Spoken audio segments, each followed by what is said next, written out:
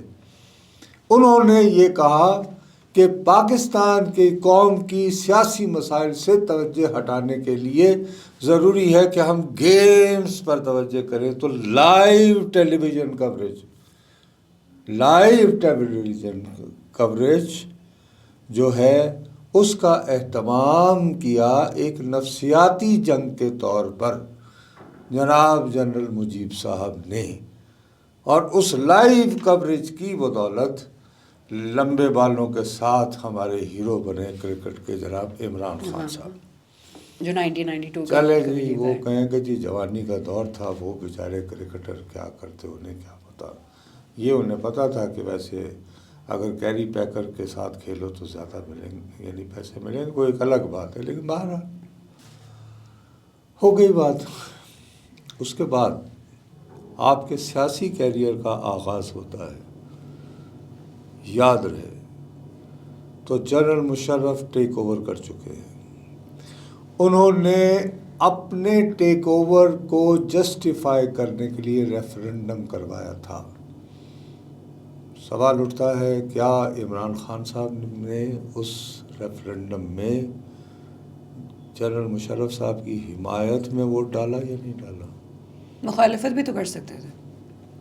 تو اس وقت کے آرمی چیف کی حمایت میں ووٹ ڈالتے وقت ان کو کیوں جمہوریت یاد نہیں آئی کہ یہ تو جی ڈیموکریسی کے خلاف ہے؟ وہ تو غلطی ہو گئی. چلیں کتنی غلطیاں سر، بھائی لاڈلے ہیں، کرتے چلے جائیں. اور ان کو معاف بھی اس کر کے دیا بعد جائے گا. یہ جنرل باجوہ آپ کی انگلی پکڑ کے کیا امریکہ آپ کو لے جا رہا تھا، کیوں آپ کے دورے میں تھا؟ آپ کے دورے میں آپ کا وزیر دفاع نہیں تھا، آپ کا ایچ ایس این کالج کا بچپن کا دوست لیکن آرمی چیف پرویز خٹک. اس لیے کہ جو دفاع سے متعلق آدمی ہوتا ہے اس کا پینٹاگون میں توپوں کی سلامی دے کر تو ویلکم کہتے ہیں. تو وہ توپوں کی سلامی جو ہے وہ کہا کہ نہیں وہ میرے آرمی چیف کو ملے، اسی لیے آپ وزیر دفاع کو نہیں لے کر گئے.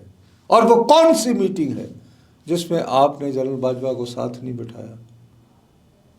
تو چھوڑا کرے نا. جب میری باری آئے تو پھر آپ کو ایک، اگر آپ کا یہ رویہ جنرل باجوہ کے ساتھ بھی رہا ہوتا، جنرل مشرف کے ساتھ بھی رہا ہوتا، جنرل ضیاء الحق کے ساتھ بھی رہا ہوتا، میں سلام پیش کرتا. میرا تو رہا ہے تو میں اس لیے آنکھوں میں آنکھیں ڈال کے I can talk about it. آپ نہیں کر سکتے. آپ کو اس وقت سے ایک جھگڑا ہے کہ بھائی صاحب مجھے کیوں نکالا اور بس میرے ساتھ مکمکا کر. پھر اس سے پہلے جو تھا وہ پھر باقیوں کا مذاق اڑاتے تھے جب وہ کہتے تھے کہ مجھے کیوں نکالا. تو وہ کہنے کی بات ہے نا، ان صاحب نے تو کہہ دیا تھا ایک مرتبہ، لیکن بات تو وہی ہے نا جو خطوط بھی لکھے جا رہے ہیں جن کا وہ بھی سر کوئی سر یا اور پیر تو اب نہیں یہ ہے. کہ اس طرح دیکھیے اس طرح ہمیں نقصان ہو رہا ہے. بی پی جو یہ بات کر رہے ہیں، اب ان کے پاکستان کے بنائے صدر عارف علوی دنوں امریکہ میں ہیں اور وہ باقاعدہ انہوں نے ٹیلی ویژن انٹرویو دیا ہے. فاکس کا ایک لوکل چھوٹا سا ایڈیشن ہے، مقامی ایڈیشن بھی ہے نا فاکس کے. فاکس تو بہت بڑا ہے، تو نیشنل نیٹ ورک ہے نا، اور ٹرمپ کا پسندیدہ ہے. تو وہاں کے راج روپ صاحب ایک انڈین اوریجن کے ایک اینکر ہیں، ان سے انہوں نے 7 منٹ کچھ سیکنڈ کا انٹرویو دیا ہے. اس میں انہوں نے کہا ہے کہ عمران خان صاحب اور ٹرمپ ایک ہی ہیں، کیونکہ ٹرمپ صاحب نے یہ کہا ہے کہ دفاعی بجٹ آدھا ہونا چاہیے 50%، اور عمران خان صاحب بھی جو ہیں وہ اسی بات پہ کرنا چاہیے. تو جب وہ 3.5 سال ہمارے ملک کے وزیر اعظم رہے تب وہ یہ بات کیوں نہیں تو کرتے؟ کیا انہوں نے ایک مرتبہ بھی ڈیفنس کٹ کیا تھا؟ تب تو سر ایز پرائم منسٹر ان کے پاس یہ تھی پاور. اسمبلی تھی. اس کے بعد یہ کہ وہی الوی صاحب یہ بھی فرما رہے ہیں کہ امریکہ نے پھر اس کے بعد انہوں نے ایلان مسک کی بہت تعریف کی ہے. انہوں نے کہا کہ ایلان مسک بریلینٹ اور یہ گورنمنٹ ایفیشنسی کے لیے انہوں نے جو ادارہ بنایا ہے ماشاءاللہ زبردست تالیاں. لیکن ایلان مسک کا جو ایکس ہے وہ پاکستان میں اس کو بند کیا ہوا ہے. یاد دلا رہا ہے کہ یار یہ اتنا قریب ہے ٹرمپ کے تو ذرا تھوڑا سا تو مسکا لگاؤ نا تاکہ یہ کہے کہ یہ کیا ایکس کو کھولنا. اس کے بعد پھر وہ کہنے لگے کہ جناب بات یہ ہے کہ امریکہ نے پاکستان کو جو مدد دی یس اس کا حساب ہونا چاہیے. اور اسی حوالے سے USAID نے $11 ملین جو ہیں وہ الیکشن کمیشن کو دیے تھے جس نے ریگڈ الیکشن کروایا. یہاں پہ بھی آ گیا ذکر الیکشنز ریگ ہونے کا. صرف الیکشن کا تو اب وہ بیسیکلی کیا کہہ رہے ہیں کہ پاکستان کو جتنی رقم اور اگر کسی نے شروع کر دیا پھر آپ ہی کے کہنے میں کہ ٹرمپ صاحب پھر یہ کریں کہ 1950s سے جتنی بھی پاکستان کو مالی اور فوجی مدد ملی ہے سب کا حساب کریں. تو اگر اس مقصد کے لیے گئے ہوئے ہیں تو ماشاءاللہ تو یہ تو ایک طے شدہ. اچھا اب اگر آپ یہ کریں گے تو یہ سمجھیں کہ جو پاکستان کا طاقتور ترین ادارہ ہے اب آپ اس کو للکار رہے ہیں نا. تو وہ جواباً جو ہے وہ جب ریئیکٹ کرتا ہے تو ان کا تو کچھ نہیں بگڑتا. الوی صاحب تو وہاں ٹائیاں بہن کے انٹرویو دے رہے ہیں آگے بھی دیتے اور رہیں گے جب آئیں گے تو شاید ان کو پینشن وغیرہ بھی ملتی رہے گی. ان کو کوئی پیکا شیکا پہ نہیں پکڑے گا.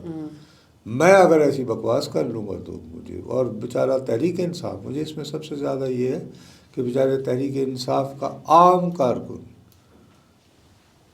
اس سے چھوٹی سی بھی بات کر کے ہو تو اس بیچارے کی زندگی اور خاص طور پر جو تحریک انصاف کی خواتین ورکرز ہیں ان کے ساتھ جو ہوتا ہے تو میں ذرا مقتدرہ سے پوچھنا چاہتا ہوں سر یہ آپ کے سابق صدر رہے ہیں ان سے بھی ذرا کوئی رابطہ ہوا ہے کہ بھائی صاحب آپ کیا فرما رہے ہیں کیا کہہ رہے ہیں یہ جو کہہ رہے ہیں کیا اس کا بھی حساب کتاب ہوگا. پی ٹی آئی کی تو آپ نے کی کیا ہے اس قسم کی تمام ارے بیوی میں پی ٹی آئی کی اب میں تو اسپیسیفکلی عارف الوی کا کنڈکٹ بتا رہا ہوں نا. کیا اس سے حساب کتاب لیا جائے گا کہ میاں تم پاکستان کے سابق صدر کیونکہ امریکہ میں تو they don't address you as ex president وہ they gave a lot of weight. تو سوال یہ ہے کہ تم منافقت کے اتنے بڑے مینار ہو عارف الوی اگر تم واقعی سمجھتے ہو کہ 8 فروری کو الیکشن جو ہے وہ رگ ہوا تھا اور اس میں USAID کے $11 ملین بھی لگے یعنی کہ وہ رگنگ کے جرم میں برابر کا شریک تھا تو بھائی تم 8 فروری سے 8 مارچ تک تم نے کوئی چٹھی لکھی یہاں موجود امریکی سفیر کو چیف الیکشن کمشنر کو اس وقت کے چیف اپنا وہ قائم مقام وزیر اعظم کو کہ بھائی صاحب یہ تو الیکشن ہی ہے یا تم اپنا ایوان صدر میں پریس کانفرنس کرتے تمہیں کو روک سکتا تھا. وہ اتنا جھوٹا اتنا منافق سب کچھ خیر خیریت سے پوری طرح سامان لے کر وہاں واپس جا کے انتظار کر کے پھر آرام سے امریکہ کا ویزا لیا ٹکٹ کٹایا اور بہت فخر سے بتا رہے ہیں کہ 1975 میں I got graduated from Michigan University. بس یہ ان کی بات کا سارا پوائنٹ تھا کہ میں تو تمہارے میں سے ہی ہوں یار میں تو تمہارے I'm one of you. اور ویسے absolute not یہ امریکہ کو للکارنے امریکی سازش سے مجھے نکالا گیا اتنا یعنی کہ ان کے جھول ہوتے ہیں. لیکن بہرحال اگر ہم پاکستان کے عوام ان کے اندر امریکہ کے خلاف بہت بڑے مجاہدین پی ٹی آئی کی منافقت کی بات کریں تو پھر تو ابھی آج کل انہیں اور نئی چیزیں بھی کر دی ہیں جو ہے میں تو اسپیسیفک پرسن کا نام لے کر اس کے کنڈکٹ کی بات کر رہا ہوں. صدر پاکستان جب امریکی ٹیلی ویژن پر بیٹھ کر بات کرتا ہے تو آپ کے خلاف وہ فرد جرم عائد کرتا ہے پاکستان کے خلاف چارج شیٹ کر رہا ہے.